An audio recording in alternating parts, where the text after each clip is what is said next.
Imagine a boy with no university education. No noble title. No royal blood. A boy who lost his father at 11. Who never studied in Europe. Who never trained in a military academy. And yet, that same boy would one day command an army against the most powerful empire on earth. He would hold together starving soldiers through brutal winters. He would lose more battles than he won. He would refuse absolute power when it was placed in his hands. And he would step away from leadership, twice, when he could have ruled for life. How does a man like that shape the future of a continent? Tonight, we uncover the real story behind the legend. Welcome to the channel. If you love deep, cinematic historical storytelling, make sure to subscribe and turn on notifications so you never miss an episode. And as you watch, tell me in the comments. Globe showing Europe, Africa, which country are you watching from? Alarm clock, and what time is it there right now? Now, let's travel back to colonial Virginia. In the winter of 1732, along the quiet banks of a narrow Virginia creek, a child was born into a world defined by empire, land, and hierarchy. The colony of Virginia was not yet part of an independent nation. It was a possession of the British Crown, prosperous, ambitious, and deeply divided. Across its wide rivers and fertile lowlands, tobacco fields stretched toward the horizon. Ships moved steadily between colonial ports and England, carrying dried leaves that fueled European demand and enriched colonial planters. Virginia was proud of its success. It had survived famine, disease, and decades of instability. It had transformed from a struggling settlement into Britain's most profitable American colony. But beneath that success lay an unspoken reality. The wealth of Virginia rested upon enslaved labor. Men and women taken from Africa worked the fields from sunrise to sunset. They built homes, tended crops, and sustained an economy that denied them freedom. Nearly half the population of the colony lived in bondage. The plantation system created order and prosperity for some, while enforcing suffering and silence upon others. This rigid structure shaped everything. Society operated like a ladder. At the top stood the great planter families. Men of property, influence, and political authority. Below them were smaller landowners and aspiring farmers, hoping to climb upward. At the very bottom were those with no power at all. Into this carefully structured world, George Washington was born. He did not enter it as an aristocrat. Nor was he born in poverty. His family occupied a middle position, respectable, but not dominant. His father, Augustine Washington, owned several thousand acres across multiple plantations. He managed ironworks and oversaw enslaved laborers. He was ambitious, industrious, and intent on expanding his family's standing. Yet he was not among Virginia's wealthiest elite. He stood close to the top, but not quite within it. The young George entered a household accustomed to work and responsibility. His earliest memories would have included the rhythms of plantation life, the creak of wagon wheels, the smell of tobacco leaves curing in barns, the sound of riverboats docking nearby. He would have seen enslaved laborers moving through the fields. He would have observed his father managing accounts, negotiating sales, and supervising daily operations. Authority, land, and discipline were constants in his environment. The Washington family relocated several times during his childhood. Eventually, they settled at Ferry Farm along the Rappahannock River. The property was modest compared to the estates of Virginia's most powerful families, but it provided stability. Here, George grew from child to adolescent. And then, at the age of 11, his world shifted. In 1743, Augustine Washington died unexpectedly. The loss was immediate and destabilizing. A father's presence vanished. A provider disappeared. A guiding authority was gone. Under colonial law, property was divided among sons from different marriages. George inherited Ferry Farm, but as a minor, he could not control it. His mother, Mary Washington, assumed management. The death of his father also ended something else, the possibility of advanced education. George's older half-brothers had studied in England, attending grammar schools that shaped colonial gentlemen. They had received classical instruction in Latin, mathematics, and philosophy. That path required money and planning. After Augustine's death, those resources were no longer available. George's formal education stopped early. He learned to read and write well. He practiced penmanship with care. He copied moral lessons into notebooks, memorizing rules of civility and conduct. These handwritten exercises reflected discipline, but they were not the education of aristocracy. He never attended university. He never studied ancient languages. He never experienced the cultural refinement that defined Virginia's most elite families. For the rest of his life, he would remain aware of this absence. Yet he did not surrender to it. Instead, he began shaping himself through effort. He grew tall, unusually tall for the time, eventually standing over 6 feet. His body strengthened through outdoor labor. He learned to ride horses with skill and confidence. He developed a serious demeanor, controlled emotions, and an ability to listen more than he spoke. He rarely displayed excessive warmth or spontaneity. Instead, he cultivated restraint. It was not natural refinement. It was constructed. The greatest influence on his development came from his older half-brother, Lawrence Washington. Lawrence had served in the British military and married into the Fairfax family, one of Virginia's wealthiest and most influential families. Through Lawrence, young George gained access to a different world. At Mount Vernon and at the Fairfax estate of Belvoir, he encountered polished society. He observed formal dinners, political conversations, and genteel manners. He watched how powerful men carried themselves. He listened to discussions of European politics and colonial expansion. He absorbed everything. The Fairfax connection also opened a practical door. Surveying. In 1748, at just 16 years old, George joined a surveying expedition into the Shenandoah Valley. The western frontier of Virginia was rugged, partially settled, and full of opportunity. Surveyors measured land boundaries, mapped territories, and documented property claims. The work required precision and stamina. Young Washington endured harsh weather, slept outdoors, crossed rivers, and moved through thick forests. He kept detailed notes. He developed mathematical skill and geographic awareness. The experience hardened him physically and mentally. Surveying also offered something more, independence. By 17, he secured an official appointment as county surveyor. He earned fees, saved money, and began purchasing land. While many young men relied on inheritance, Washington began building his own portfolio. He was not simply a planter's son. He was becoming a landowner in his own right. This profession introduced him to the Western Territories, lands contested by Native American nations, French traders, and British settlers. He saw firsthand how geography shaped power. Whoever controlled the frontier would control the future. But before he could fully establish himself, loss returned. Lawrence Washington's health declined. Tuberculosis slowly weakened him.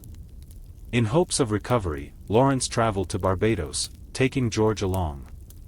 The journey marked George's only trip outside mainland North America. While in Barbados, George contracted smallpox. The disease was feared and often deadly. He survived, though scars remained. Historians later speculated that the illness may have left him unable to father biological children. Lawrence did not recover. In 1752, he died at only 34 years of age. George lost not only a brother, but a mentor and protector. Mount Vernon would eventually pass to him through inheritance arrangements, but in the immediate aftermath, Washington faced transition once again. He was 20 years old. He possessed land, surveying experience, growing confidence, and now, unexpectedly, military rank. He was appointed adjutant in the Virginia militia with the rank of major. He had never commanded troops in battle. He had never faced live combat.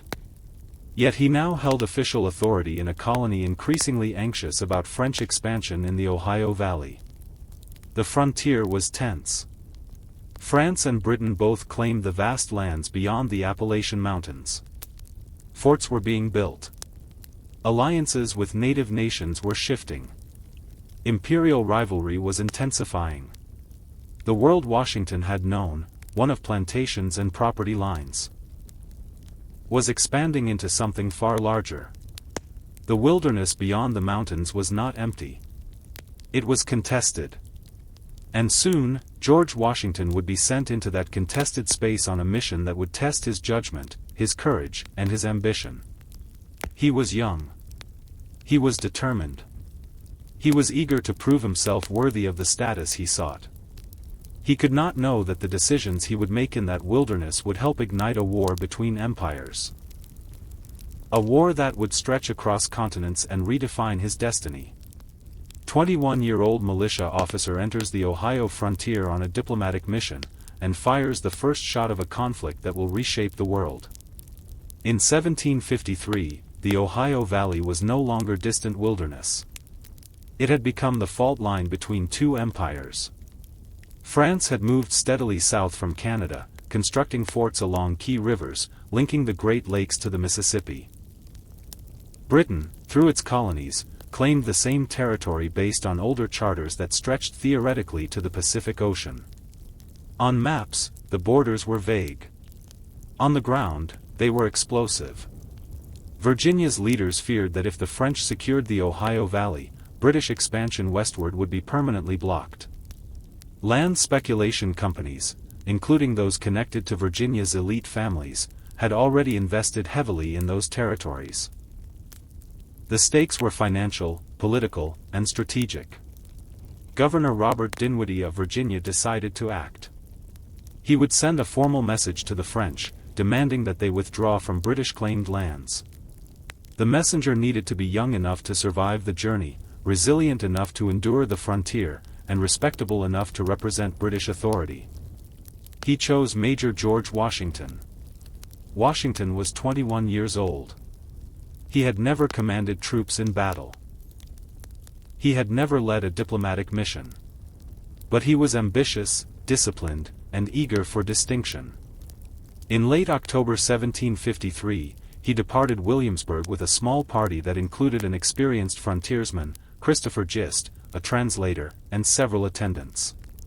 Their destination lay hundreds of miles northwest, deep into contested territory. The journey was brutal. They crossed the Allegheny Mountains as winter approached. Rain turned to sleet. Trails disappeared into mud and forest. Rivers had to be forded. Supplies ran thin. The frontier was unpredictable and politically complex. Washington met with Native American leaders, including representatives of the Iroquois Confederacy. Alliances were fragile. Loyalty shifted depending on trade, diplomacy, and survival. Washington observed carefully. He was not merely carrying a letter. He was learning how empires maneuvered through negotiation, intimidation, and persuasion. By early December, Washington reached a French fort near present-day Pennsylvania. He presented Dinwiddie's message: the French were to withdraw immediately from British territory. The French commander received him courteously. He listened. Then he declined. France would not retreat. If Britain wished to claim the Ohio Valley, it would have to do so by force. Washington had his answer. Now he had to return alive. The return journey proved even more dangerous than the approach. Snow fell heavily. Rivers froze unevenly. At one point, while crossing an icy river on a makeshift raft, Washington was thrown into the freezing current. He clung to debris, barely surviving the night in sub-zero temperatures. Another incident nearly cost him his life when a Native American guide traveling with the party fired a rifle at close range. The bullet missed. Whether the shot was deliberate or accidental remained unclear. But Washington survived. In January 1754, he returned to Williamsburg and delivered the French response. Governor Dinwiddie quickly published Washington's journal of the expedition. It circulated widely, even reaching London. At 22, George Washington gained international recognition. He had become the young officer who had challenged French authority on the frontier. But recognition did not equal experience. War was now inevitable. And Washington was about to move from messenger to combatant. The first shots. In the spring of 1754, Washington was promoted to lieutenant colonel and ordered to lead Virginia troops toward the Ohio Valley to defend British claims. His force was small, poorly trained militia rather than professional soldiers. Supplies were limited. Discipline varied. Still, Washington marched west. When he arrived near the forks of the Ohio River, he discovered that the French had already constructed a fort at the strategic location. He could not confront it directly. Instead, he established a forward position and began scouting. In late May, native allies informed Washington that a French detachment was encamped nearby. The French force was small. Washington made a decision. He would attack. On May 28, 1754, in the early morning mist, Washington led approximately 40 men toward the French camp. The encounter was sudden and chaotic. Gunfire erupted. Within minutes, several French soldiers were dead, including their commander, Joseph Coulon de Jumonville. The exact circumstances remain debated. The French later claimed that Jumonville had been on a diplomatic mission and was murdered. The British insisted it was a legitimate military engagement. Regardless of interpretation, blood had been shed. And that blood transformed a territorial dispute into open war. The skirmish at Jumonville Glen marked the beginning of what would become the French and Indian War, the North American theater of the larger 7 Years' War that would soon engulf Europe and beyond. Washington had fired one of the first shots. He had achieved a tactical victory. But he had also escalated the conflict. And retaliation was coming. Fort necessity. Realizing that a larger French force would soon respond, Washington ordered his men to construct a defensive position in a meadow he named Fort Necessity. The name was honest. The fort was not strong. It was hastily built in low, muddy ground surrounded by forested hills. The location offered little natural protection. On July 3, 1754, a superior French force arrived. Rain poured down throughout the day. French troops took positions in the surrounding woods and began firing into the fort. Washington's men returned fire, but visibility was poor and gunpowder became damp. The ground turned to mud. Casualties mounted. By evening, Washington's situation was hopeless. Low on ammunition and heavily outnumbered, he accepted French terms of surrender. The document he signed was written in French. Through imperfect translation, Washington believed he was acknowledging defeat. In reality, the wording implied responsibility for the assassination of Jumonville. The political implications were severe. On July 4, 1754, Washington marched his defeated troops out of Fort Necessity. His first campaign had ended in humiliation.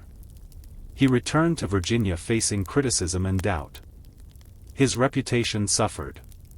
Yet failure often teaches more than victory. Washington had learned critical lessons about terrain, preparation, and the nature of frontier warfare. He had learned the cost of underestimating an enemy. And he had learned that courage alone was not enough.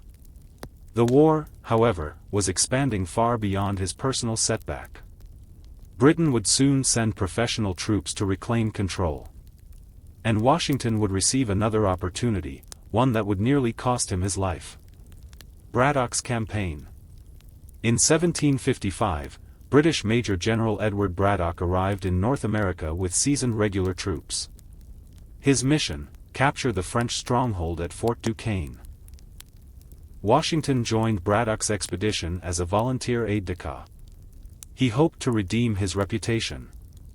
Braddock's army was formidable, over 1,000 professional soldiers with artillery and supplies. But they moved slowly through dense forest, cutting roads as they advanced. Washington observed with growing concern. European battlefield tactics did not easily translate to American wilderness.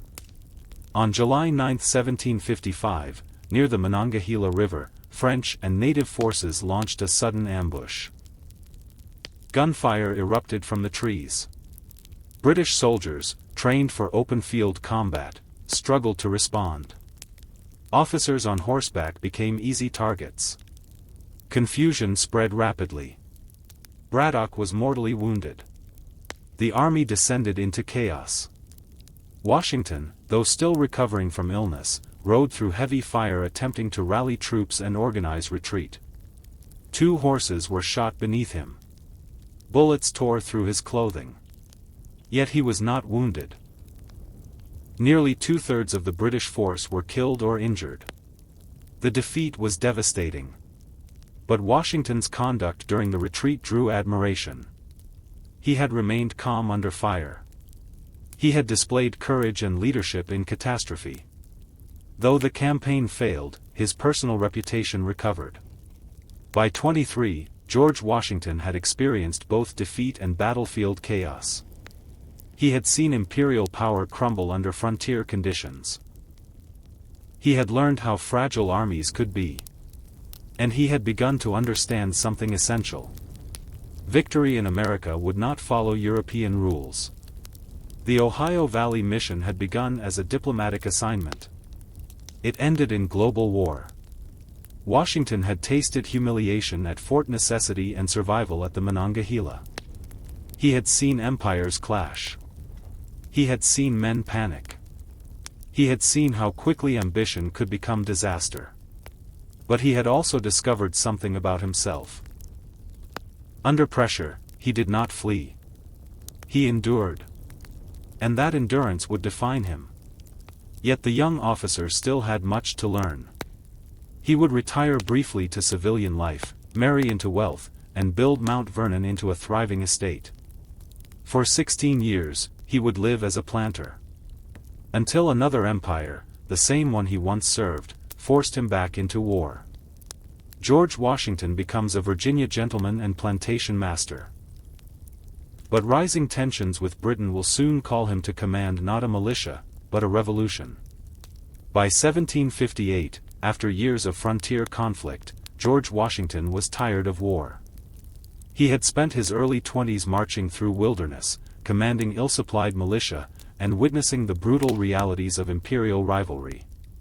He had endured defeat, humiliation, and near death. Though his reputation had recovered, he had not achieved the military glory he once imagined. At 26 years old, he made a deliberate choice. He resigned his commission. He returned to Virginia. And he turned his attention to a different battlefield: land, wealth, and political influence. Mount Vernon, the estate overlooking the Potomac River, gradually came fully under his control. It was not yet the grand plantation it would later become, but it possessed potential. The property included farmland, outbuildings, enslaved laborers, and access to river trade routes. Washington approached plantation management with the same discipline he applied to military life. He studied crop rotation. He experimented with wheat and diversified agriculture rather than relying solely on tobacco, which exhausted soil and fluctuated wildly in price. He expanded acreage. He invested in livestock. He monitored accounts carefully. Mount Vernon began transforming from a modest estate into a symbol of growing status. In 1759, his life changed again. He married Martha Dandridge Custis, a wealthy widow who brought substantial land, property, and enslaved laborers into the Union. Martha was practical, socially confident, and accustomed to managing large estates. Their marriage strengthened Washington's financial position dramatically. He now controlled thousands of acres and oversaw hundreds of enslaved individuals. Wealth brought influence. Influence brought political responsibility. Washington entered the Virginia House of Burgesses, the colony's legislative body. Though not known for frequent speeches, he became respected for seriousness and reliability. He listened more than he spoke. When he did speak, it was with weight. For the next 16 years, Washington lived what seemed an ideal life for a Virginia gentleman. He hunted. He hosted elaborate dinners. He corresponded widely. He improved his estate and reputation. Yet beneath this stability, change was brewing. The French and Indian War had ended in 1763 with British victory. France lost vast territories. Britain emerged dominant in North America. But victory came at a cost. The British Empire was deeply in debt. Parliament believed the American colonies should help pay for the war that had protected them. New taxes followed. The Stamp Act of 1765 required colonists to pay duties on printed materials, legal documents, newspapers, and licenses. To British officials, it was a reasonable measure. To many colonists, it represented something more dangerous. Taxation without direct representation in Parliament. Washington was not immediately radical. He considered himself a loyal British subject. He had fought under British command. He respected imperial authority. But he also valued property rights. If Parliament could tax the colonies without consent, then colonial property was not secure. The principle troubled him. He joined other Virginia leaders in opposing the Stamp Act. When it was repealed, tension eased briefly, but the underlying issue remained unresolved. Parliament continued asserting its authority. The Townshend Acts imposed new import duties. Colonists organized boycotts. Washington supported non-importation agreements, refusing British goods as a form of protest. Economic resistance was replacing military confrontation. Then came the Tea Act of 1773. When colonists in Boston dumped tea into the harbor in protest, Britain responded harshly. The coercive acts closed Boston's port and curtailed Massachusetts' self-government. Across the colonies, alarm spread. If Britain could punish one colony so severely, others could follow. In 1774, delegates from 12 colonies gathered in Philadelphia for the First Continental Congress. Washington attended as a Virginia representative. He arrived not as a fiery orator, but as a figure of quiet authority. He wore his old militia uniform, a subtle reminder of experience. In Congress, debate was intense. Some hoped for reconciliation. Others believed conflict was inevitable. Washington spoke little publicly, but privately he began preparing for war. He reorganized local militia units in Virginia. He ensured supplies were ready. He placed Mount Vernon's affairs in order. The planter was thinking like a soldier again. In April 1775, British troops marched toward Lexington and Concord in Massachusetts to seize colonial arms. Shots were fired. Militiamen were killed. The conflict that had simmered for a decade exploded into open warfare. News traveled quickly.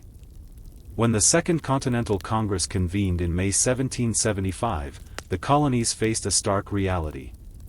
They were at war with the British Empire. But they did not yet have an army. The militia surrounding Boston lacked unified command. They lacked organization, supply systems, and long-term coordination. Congress needed a leader. The choice required balance. New England troops dominated the fighting, but the southern colonies had to feel equally invested. George Washington of Virginia emerged as the unifying candidate. He had military experience. He possessed personal wealth, making corruption unlikely. He carried dignity and restraint. When nominated as commander-in-chief, Washington reportedly expressed doubt about his own qualifications.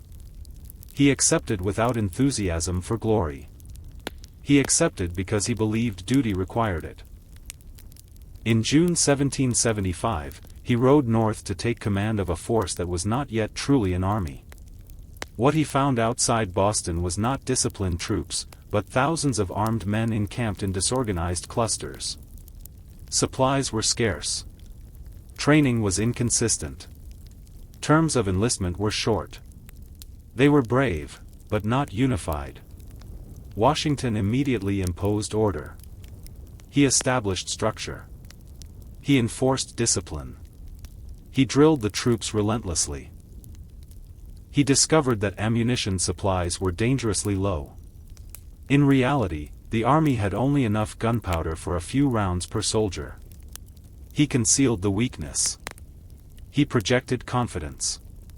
Months passed. Then, in March 1776, using artillery transported from Fort Ticonderoga, Washington fortified Dorchester Heights overlooking Boston. British forces recognized their vulnerability. Rather than risk destruction, they evacuated the city. Washington had secured his first major victory. Not through open battle, but through strategic positioning. But celebration was brief. The British would not surrender the rebellion so easily. They shifted their focus to New York, a city of immense strategic importance. In the summer of 1776, the largest British expeditionary force ever assembled in North America arrived in New York Harbor. 30,000 troops. Hundreds of ships. Professional soldiers against an inexperienced army. Washington attempted to defend multiple positions at once. The British outmaneuvered him.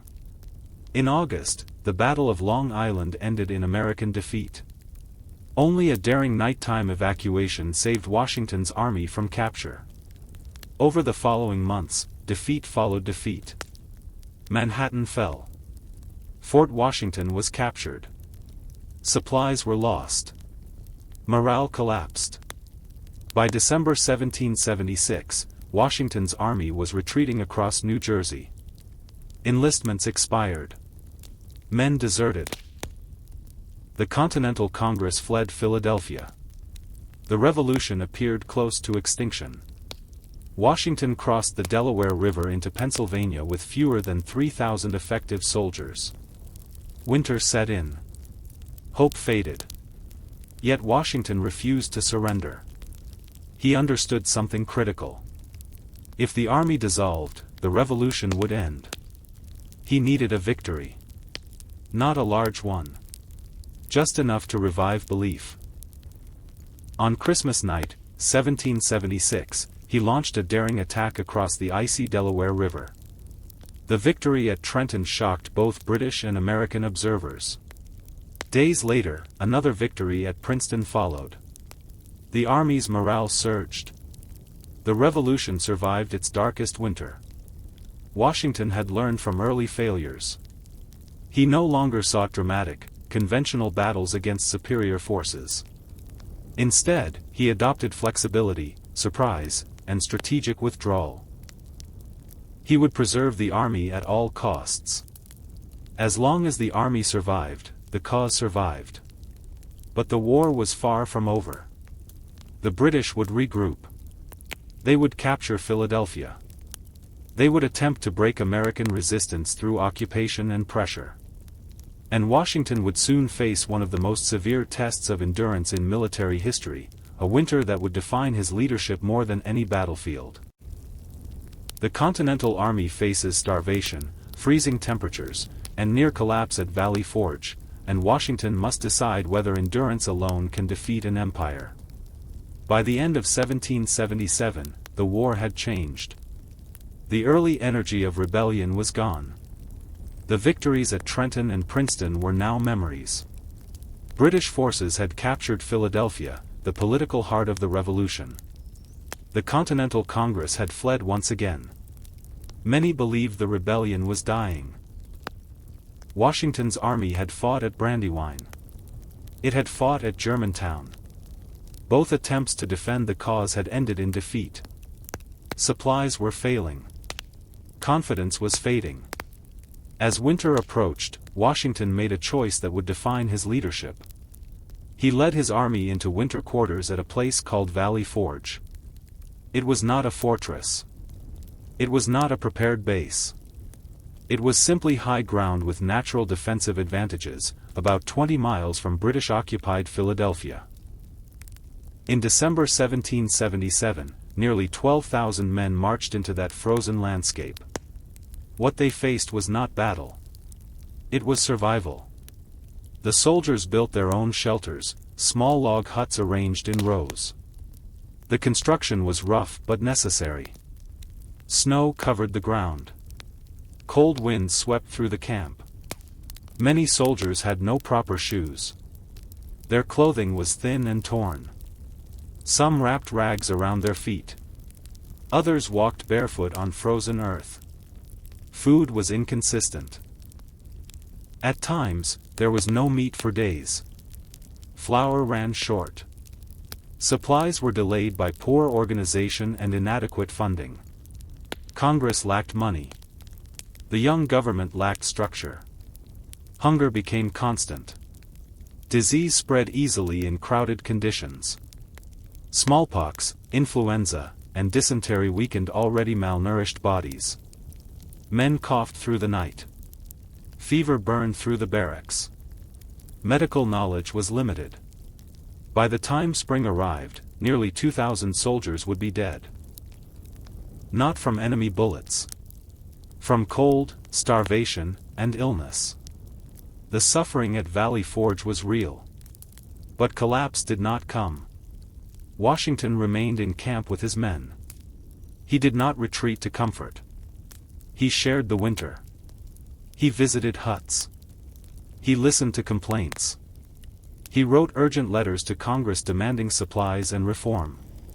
His tone was firm but controlled. He understood that the Army's greatest danger was not British attack. It was disintegration. Enlistments were expiring. Men considered desertion.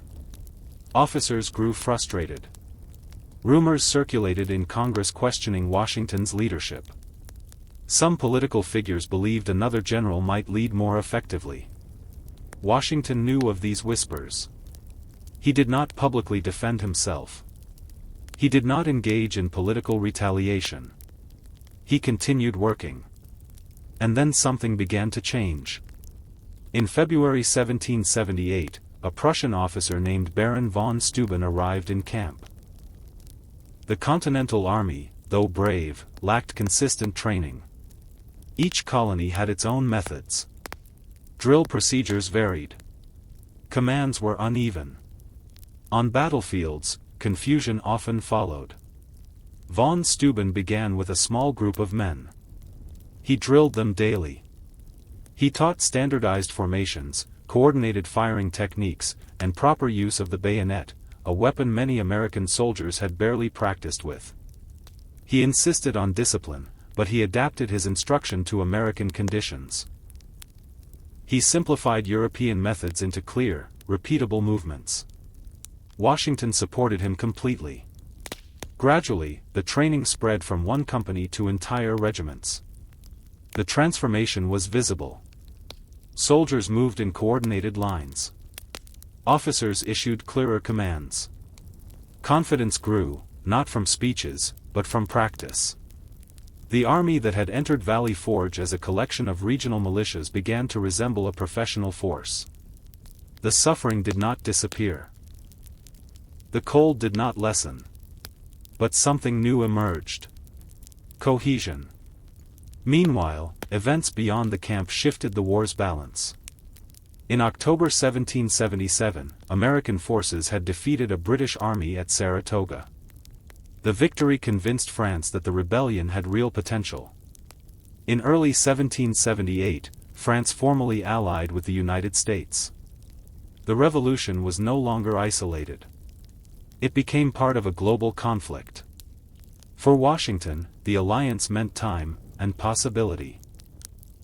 When spring arrived in 1778, the British evacuated Philadelphia and marched across New Jersey.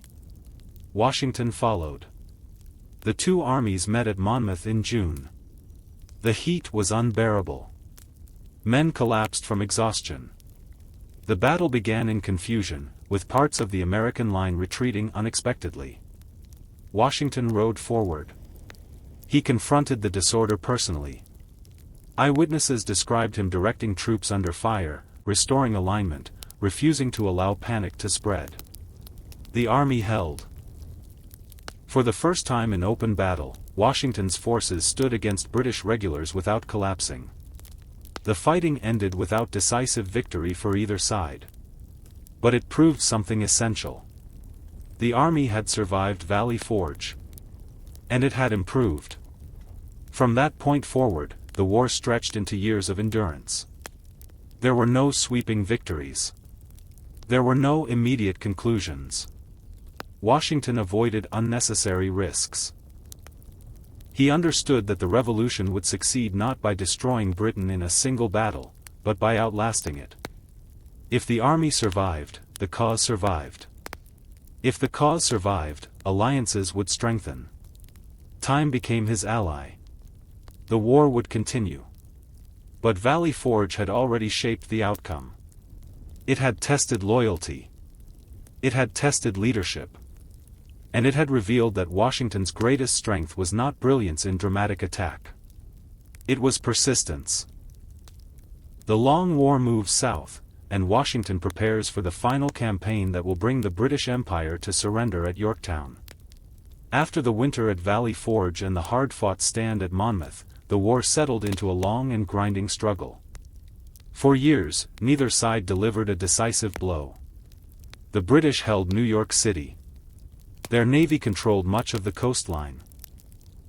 They shifted their attention to the southern colonies, believing loyalist support there would be stronger and easier to mobilize. Georgia fell. Charleston fell. The South became a brutal battleground of shifting control, partisan warfare, and divided loyalties. Farms were burned. Neighbors fought neighbors. The conflict grew harsher and more personal. Washington remained near New York, watching the main British army under General Henry Clinton. He understood something clearly now. The revolution could not afford another catastrophic defeat. His strategy had matured. He no longer chased dramatic battlefield glory. He preserved his army. He avoided full-scale engagements unless the advantage was clear. He coordinated carefully with French forces who had begun arriving in support of the American cause. Years passed. Supplies were still limited. Soldiers still endured hardship. Congress still struggled financially. But the army endured. And endurance changed the nature of the war. Britain faced rising costs. The conflict expanded globally as France and later Spain joined against the British Empire. Resources were stretched across oceans. In 1781, opportunity appeared. British General Lord Cornwallis, operating in the south, had moved his army into Virginia. After a series of maneuvers, he established a defensive position at Yorktown, a small port town along the Chesapeake Bay. Cornwallis expected naval support from Britain.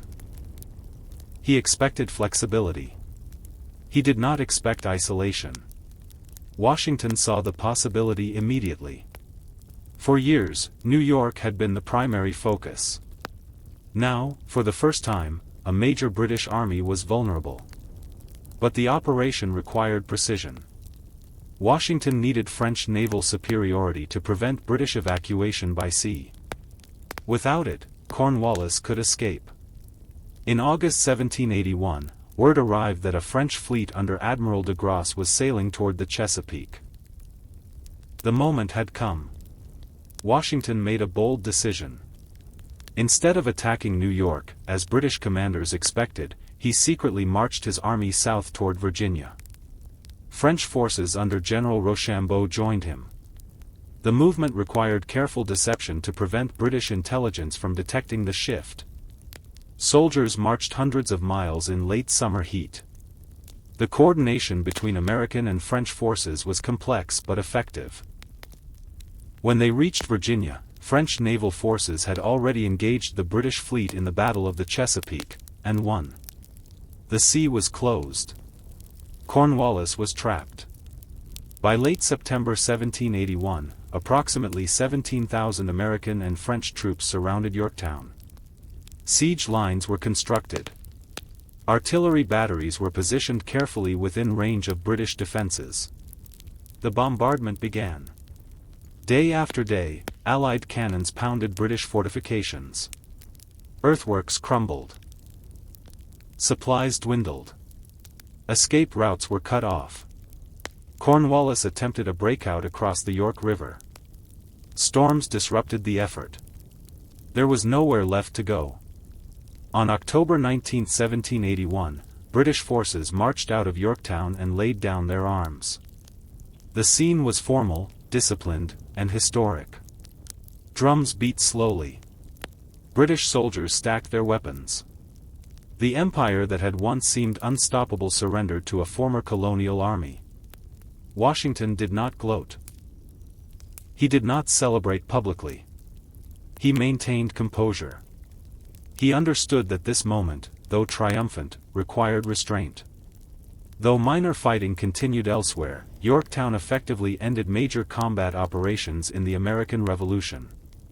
The war that had begun nearly 8 years earlier with a young officer in the Ohio wilderness had reached its conclusion.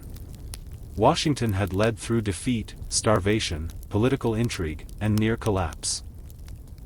He had preserved the army long enough for circumstances, alliances, global politics, and opportunity to align. But now a new challenge emerged.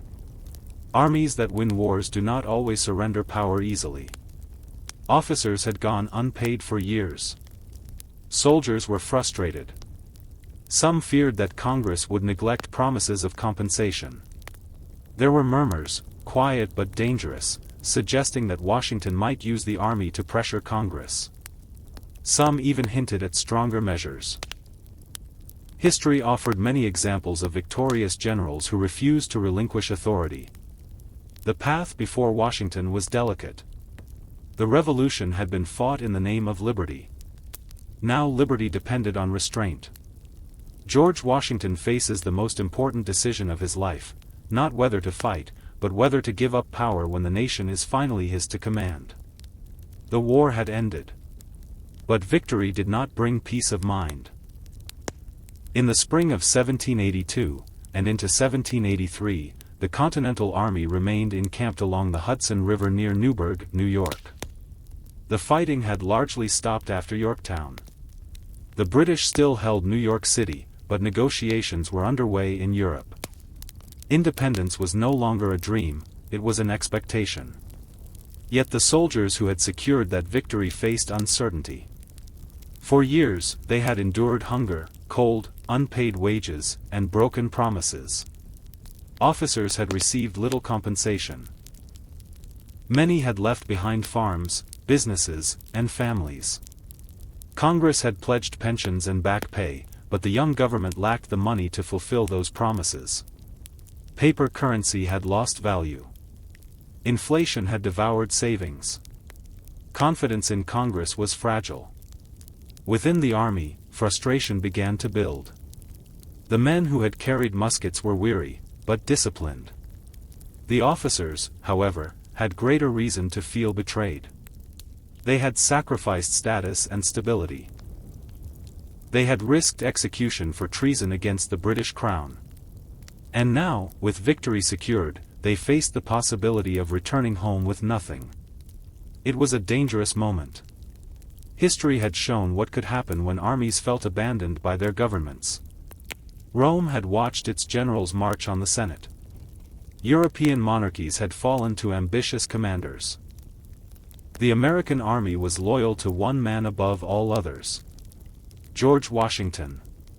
He had led them through 8 years of hardship. If he chose to encourage defiance against Congress, many would have followed. He did not. But he could not ignore the tension either. In early March 1783, anonymous letters circulated among officers in camp. The letters urged collective action. They hinted at refusing to disband. Some language was vague, others more direct. The implication was clear. The army could pressure Congress. Or worse. The moment was volatile. Washington responded carefully. He condemned the anonymous appeals as dangerous. He called for a formal meeting of officers on March 15, 1783, to address the grievances openly. The gathering took place in a large wooden building in Newburgh. The atmosphere was heavy. Many officers entered the room expecting confrontation. Some believed Washington might support stronger measures. After all, their grievances were legitimate. When Washington entered, he carried himself with his usual composure. He began by acknowledging the sacrifices made by his officers. He spoke of their courage, their endurance, their loyalty. He did not dismiss their frustration. But then his tone shifted. He warned against impatience. He warned against any action that might damage the fragile nation they had fought to create. He reminded them that the revolution had been fought for liberty, not for military rule. The army, he insisted, must remain subordinate to civilian authority. It was a difficult message. Many in the room were unconvinced. Then came a moment that history would remember. Washington reached into his coat pocket to read a letter from a congressman regarding financial relief. As he unfolded the paper, he paused and withdrew a pair of spectacles. Few of the officers had ever seen him wear them. He looked up and said quietly, "Gentlemen, you must pardon me. I have grown gray in your service, and now find myself growing blind." The statement was simple. It was not dramatic. But it revealed something deeply human. This was not a distant commander speaking in abstractions. This was a man who had aged with them. Who had endured the same winters. Who had carried the same burdens. Who bore physical marks of sacrifice. The mood in the room shifted. Emotion replaced anger. The conspiracy dissolved. The officers reaffirmed loyalty to Congress. The American army would not become an instrument of coercion. In that moment, Washington accomplished something extraordinary. He prevented a military coup without issuing a single threat. He preserved civilian supremacy, a principle that would define American governance for centuries. The crisis passed. Peace negotiations continued. In September 1783, the Treaty of Paris was signed. Britain formally recognized the independence of the United States. The war was over. Now Washington faced a choice no general before him in modern history had faced so directly. He commanded a victorious army. He was the most admired man in the new nation. There were those, quietly, cautiously, who wondered whether he might assume permanent authority. Some believed stability required strong centralized leadership. Some feared chaos without him. The temptation of power is subtle. Washington had tasted authority for 8 years. He had issued orders that moved thousands of men. He had coordinated with foreign governments. He had shaped the destiny of a continent. He could have argued that the nation still needed him in command. Instead, he prepared to relinquish everything. On December 23, 1783, in the Maryland State House at Annapolis, Washington stood before the Continental Congress. The chamber was formal and quiet. He wore civilian clothing. He addressed Congress with dignity and restraint. He thanked them for their trust. He expressed gratitude to the officers and soldiers who had served. Then, in a gesture that stunned observers, he resigned his commission as Commander-in-Chief of the Continental Army. He handed authority back to civilian representatives. It was unprecedented. Victorious generals rarely surrender power voluntarily. But Washington did. And in doing so, he defined the character of the new republic. He returned to Mount Vernon. For the first time since 1775, he was again a private citizen. He resumed agricultural experiments. He supervised crop rotations. He expanded his estate. Visitors came frequently, foreign dignitaries, American leaders, curious admirers. But Washington insisted he was finished with public life. He had done his duty. The nation, however, was struggling. Under the Articles of Confederation, the United States functioned as a loose alliance of states. The central government had little authority. It could not tax effectively. It could not regulate commerce. It relied on voluntary cooperation from states that often disagreed. Economic instability spread. Debt mounted. Trade conflicts emerged between states. Foreign governments questioned the durability of the American experiment. Then, in 1786, unrest erupted in Massachusetts. Shays' Rebellion, led by indebted farmers, exposed the weakness of the national government. The uprising was suppressed, but the alarm it caused was widespread.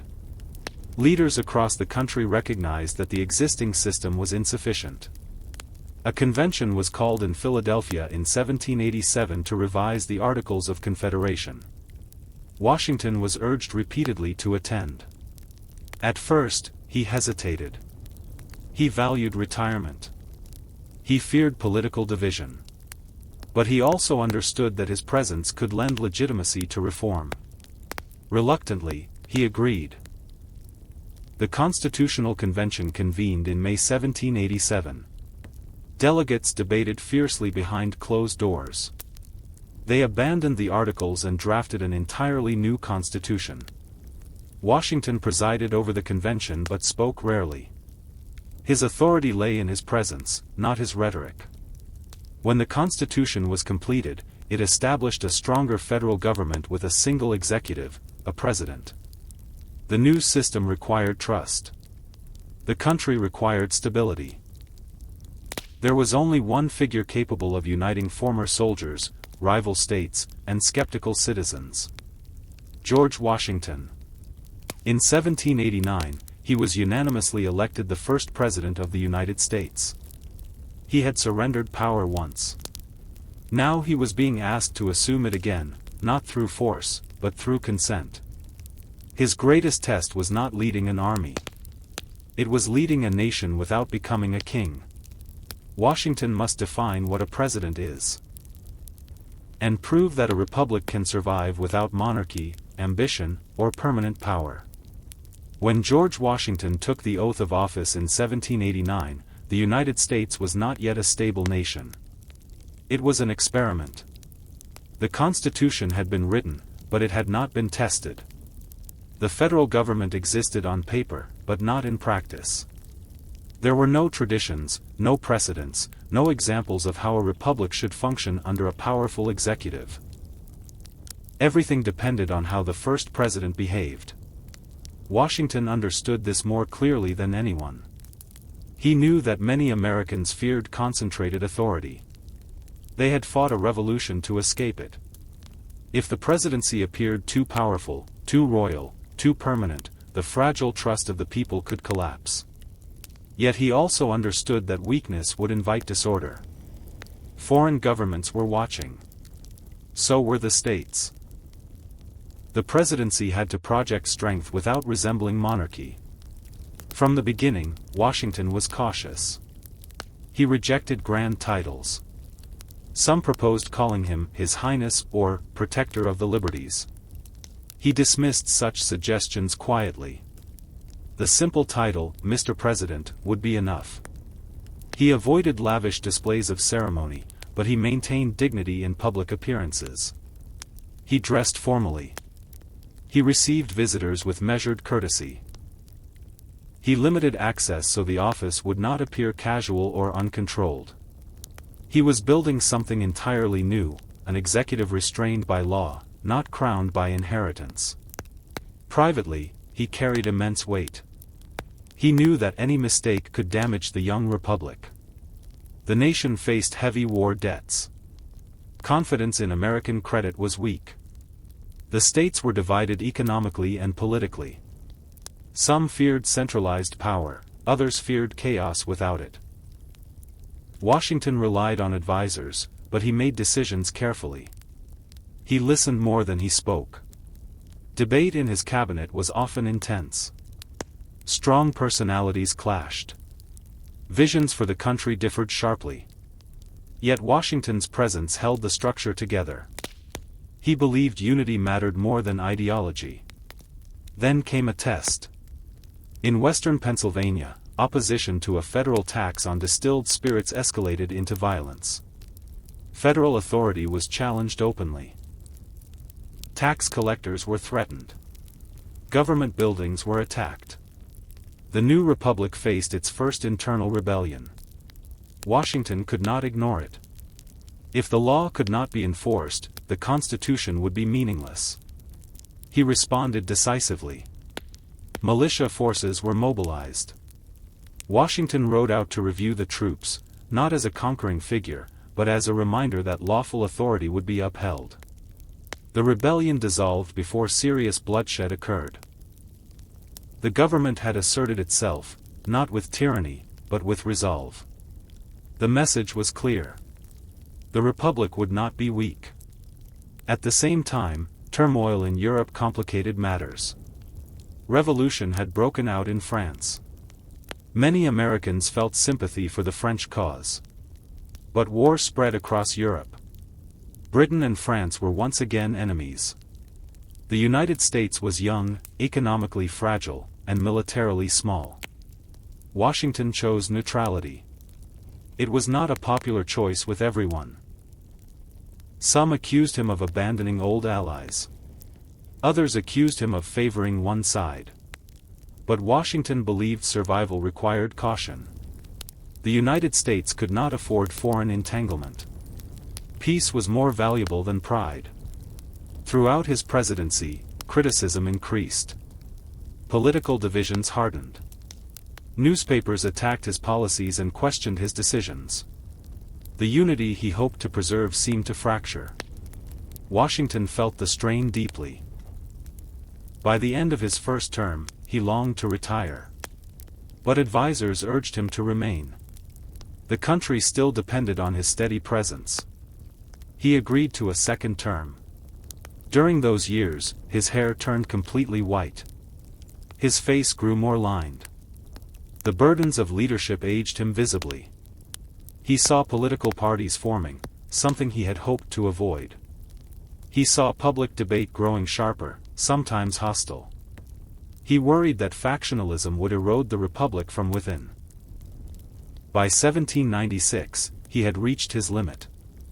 There was no constitutional restriction on presidential terms. He could have continued indefinitely. Instead, he made another defining decision. He would step down. In his farewell address, he spoke not as a ruler, but as a guardian offering warning.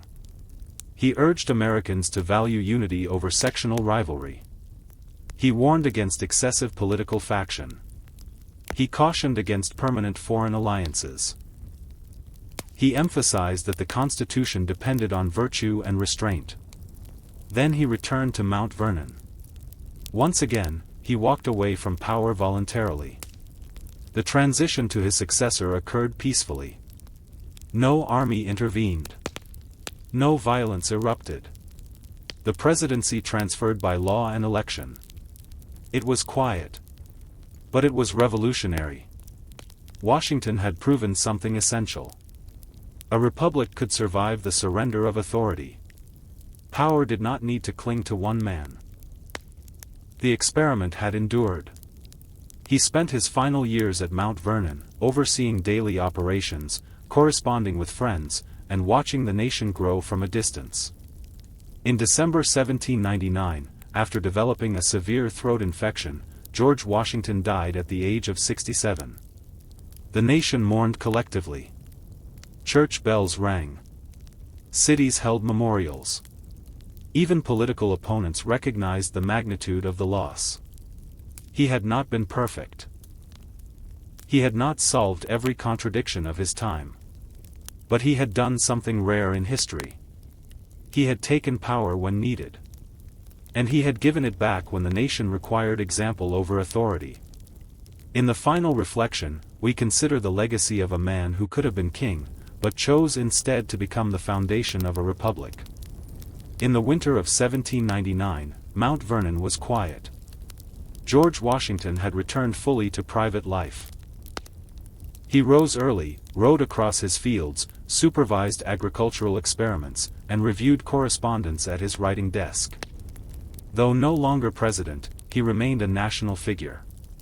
Visitors continued to arrive, eager to see the man whose name had become synonymous with the Republic. He was 67 years old. The years of war, politics, and responsibility had marked him physically. His once dark hair had long since turned white.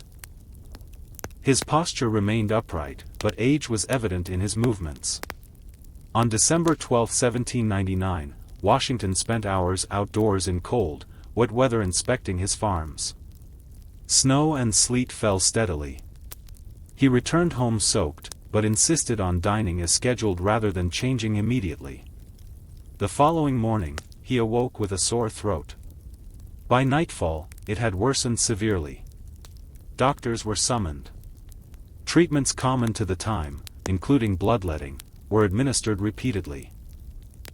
Nearly half his blood volume was removed in an effort to reduce inflammation. The medical practice, accepted in that era, likely weakened him further. Through the pain and difficulty breathing, Washington remained composed. He spoke little. He organized his personal papers.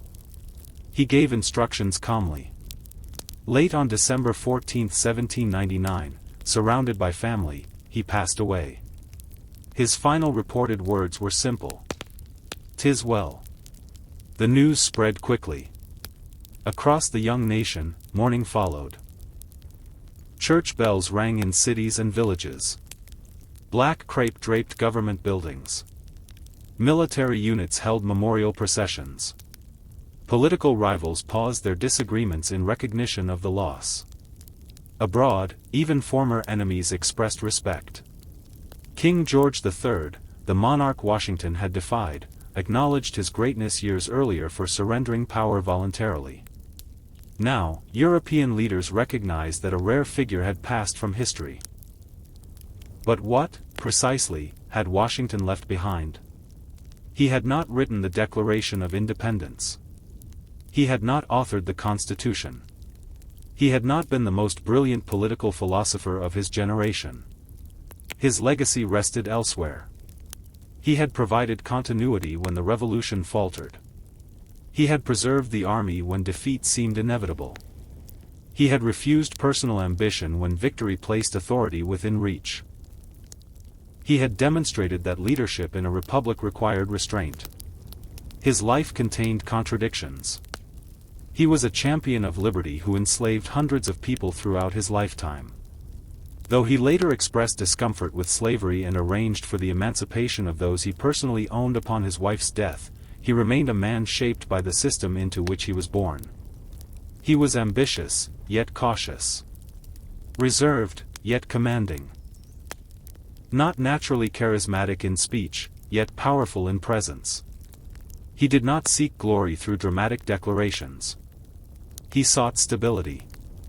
And stability, in the fragile early years of the United States, was revolutionary. Without Washington's endurance at Valley Forge, the army might have dissolved. Without his restraint at Newburgh, the military might have threatened civilian rule. Without his resignation in 1783, the world might have seen the birth of another dictatorship. Without his refusal of a third presidential term, the presidency might have evolved into permanent authority. Instead, precedent was set. Civilian control of the military became unquestioned. Peaceful transfer of power became expected. The presidency became an office, not a throne. The republic continued. After his death, the capital city would bear his name. Monuments would rise in his honor. His image would appear in currency and public spaces. Yet perhaps his greatest monument was invisible. It was the idea that power, when voluntarily surrendered, strengthens rather than weakens a nation. In the centuries that followed, the United States would face civil war, economic collapse, global conflicts, and profound social transformation. Each generation would reinterpret Washington's legacy through its own lens. Some would elevate him to near myth.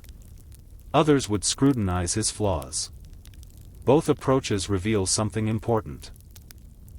He was human. He was shaped by his time. And yet he acted, at critical moments, with an awareness that the future mattered more than personal authority. He did not claim to be indispensable. He proved that no one should be. In the end, George Washington did not define America by conquering it. He defined it by limiting himself. He showed that strength without restraint becomes tyranny.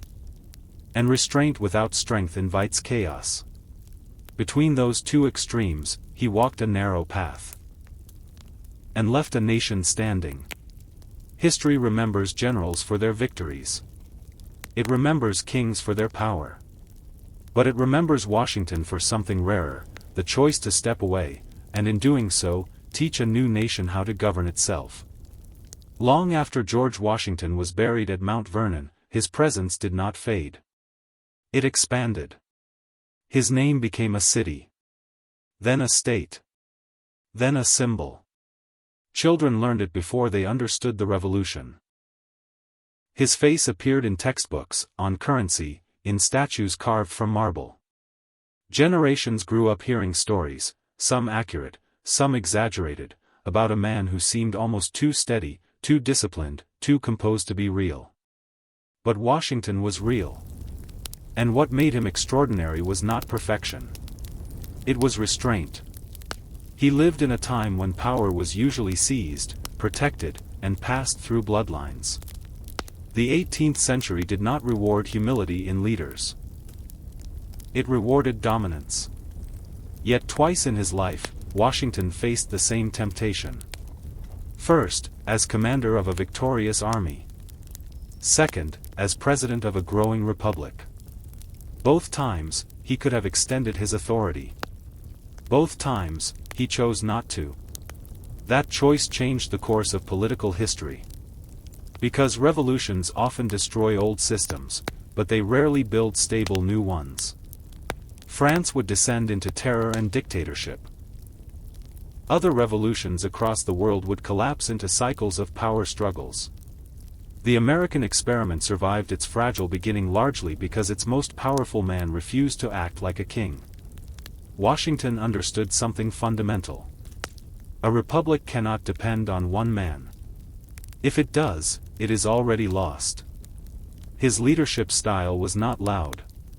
He was not the most eloquent speaker of his era. He was not the most radical thinker. He did not inspire crowds with fiery rhetoric. He inspired confidence through steadiness. When his soldiers were freezing, he remained. When Congress faltered, he endured. When politics divided, he held his ground. When victory elevated him, he stepped back. That balance, strength without domination, became his true legacy.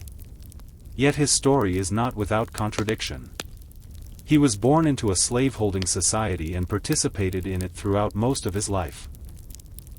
The nation he helped create declared liberty as a universal principle while denying it to many. Washington struggled privately with this reality in later years, and his will provided for the emancipation of the enslaved people he personally owned upon his wife's death.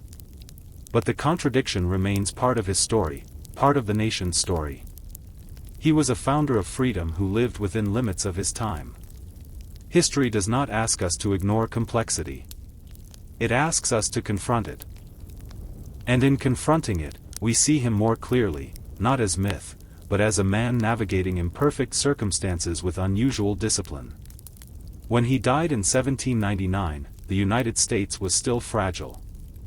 There were no guarantees the Republic would endure. There was no certainty that peaceful transfers of power would continue. There was no assurance that the Constitution would survive crisis. But the precedent had been set. Authority must return to the people. Military power must remain subordinate to civilian government. Presidents must leave when their time is done. These ideas were not automatic. They were established through example, through restraint, through choice. And that is why Washington remains foundational. Not because he was flawless, but because at the most dangerous moments, when history bends toward ambition, he chose discipline over desire. The quiet farmer from Virginia. The inexperienced officer who stumbled into global war. The general who survived defeat long enough to see victory. The president who stepped down. He did not seek to be immortal. Yet his name became inseparable from the nation itself. In the end, perhaps that is the true measure of leadership. Not how loudly one commands. Not how long one rules. But whether the nation stands stronger after one walks away. And so ends the story of George Washington. Not just the general who won a war, not just the president who led a young nation, but the man who understood that true power lies in knowing when to let it go. He was not perfect. He was not without contradiction. But at the most critical moments in history, he chose duty over ambition, restraint over dominance, and unity over personal glory. Because of that, a fragile experiment in self-government survived its first and most dangerous years. And centuries later, his example still echoes, in every peaceful transfer of power, in every civilian-controlled military, and in every reminder that leadership is service, not ownership. If you enjoyed this deep journey through history, make sure to subscribe to the channel and turn on notifications so you don't miss our next documentary. And before you go, tell me in the comments. Globe showing Europe, Africa, which country are you watching from? Alarm clock, and what time is it right now where you are?